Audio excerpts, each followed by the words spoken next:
Piece per unit.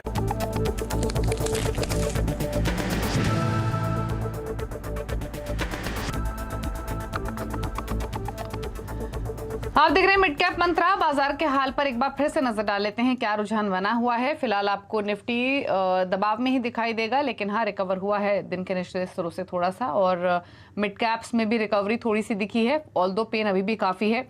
Nifty अब 17,140 पर trade कर रहा है 1% की गिरावट के साथ। बैंक निफ्टी में भी 600 साढ़े 600 अंकों की गिरावट दिख रही है। एक बार निफ्टी आईटी इंडेक्स ले आते हैं आपकी स्क्रीन पर, जो अब डे हाई पर आ चुका है 1.25% की मजबूती के साथ।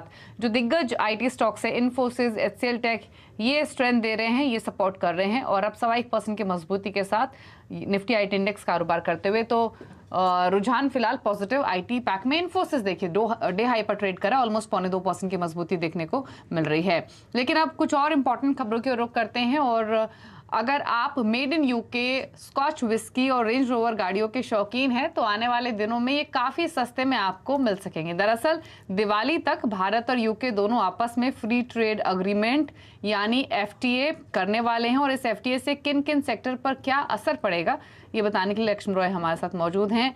तो लक्ष्मण बताइए, क्या डिटेल्स हैं इस फ्री ट्रेड अग्रीमेंट से जुड़ी हुई, और स्वाच या फिर रेंज रोवर की गाड़ियों के अलावा और क्या क्या सस्ता होने वाला है?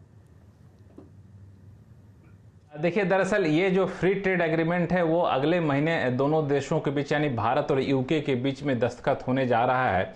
और इससे फ़ायदा ये हुआ कि भारत में जो भी सामान यूके से इंपोर्ट होता है उस पर इंपोर्ट ड्यूटी नहीं लगेगी, और यूके से जो सामान भारत से जो सामान यूके में जाता है वहाँ भी इंपोर्ट ड्यूटी नहीं लगेगी। यानी दोनों देश एक दूसरे के देशों पर इंपोर्ट ड्यूटी, सामान पर इंपोर्ट ड्यूटी नहीं लगाएंगे। इसका सीधा सा फायदा ये होगा, चूँकि रेंज रोवर से शुरुआत इसलिए की चूँकि आप ऑटो सेक्टर में काफ़ी अच्छे से जानती हैं, उस पर इंटरेस्ट रखती हैं, तो आपको बता दूं कि रेंज रोवर जो है या फिर ऐसी जो महंगी गाड़ियां हैं जो यूके से भारत में इंपोर्ट होती हैं उस पर 100% का इंपोर्ट ड्यूटी लगता है। अगर फ्री ट्रेड एग्रीमेंट हो गया और शर्तें अगर फाइनल हो गई तो हो सकता है कि ड्यूटी पूरी तरह से खत्म हो जाए, यानी लगभग आधी कीमत पर ऐसी गाड़ियां आपके पास आ जाएंगी, यूके मेड इन यूके गाड़ियां। सिर्फ गाड़ियां ही नहीं, स्कॉच विस्की जो है वो भी काफ़ी ज़्यादा प्रचलित है, लेकिन उस पर भी अच्छी खासी ड्यूटी इंडिया में लगती है, वो भी काफ़ी सस्ती हो जाएगी। इन सब के अलावा कई सारे सामान हैं जो आप देखेंगे कि यहाँ पे इंडिया में सस्ता होता हुआ दिखेगा, जिसमें डायमंड, गोल्ड, सिल्वर जैसे सामान होते हैं, पेट्रोलियम प्रोडक्ट, उस पर इंपोर्ट ड्यूटी लगभग खत्म हो जाएगी या कम हो जाएगी। यूके में अगर आप पढ़ाई करना चाहते हैं, यूके में नौकरी पाना चाहते हैं, वो भी काफ़ी ज़्यादा आसान हो जाएगा। इसी तरीके से जो सेक्टर यूके में एक्सपोर्ट करता है, टेक्सटाइल सेक्टर हो गया, गारमेंट सेक्टर हो गया, ज्वेलरी सेक्टर भी एक्सपोर्ट होता है, उन सब पर भी यूके में इंपोर्ट ड्यूटी नहीं लगी, तो उनको भी फायदा, उनको बड़ा बाजार मिल जाएगा।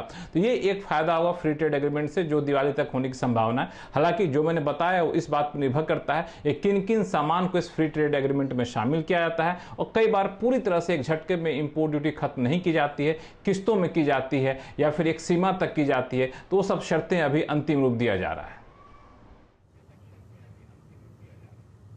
ओके, तो काफी सारी चीज